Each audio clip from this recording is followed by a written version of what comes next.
So I like to say that my mother is the Shero of my immigration journey.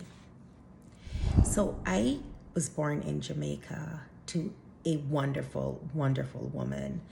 And very early on, I think my mother was seen as a rebel of her family.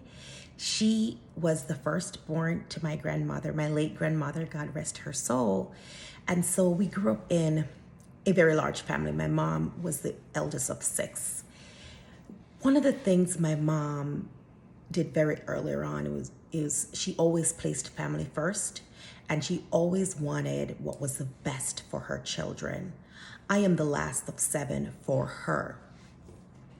So whenever you hear me say my mother is a Shero of my journey, is because my mother went to the United States consulate in Kingston, Jamaica, and applied for a visitor's visa. No joke. She didn't have the help of an attorney.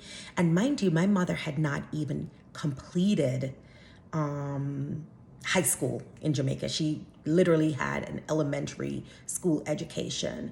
But she knew very early on, very early on, for one, our family was in poverty. We did okay. We owned our own home and everything, which in Jamaica is pretty common. But she knew very earlier on that she wanted a little bit more or a lot more for family.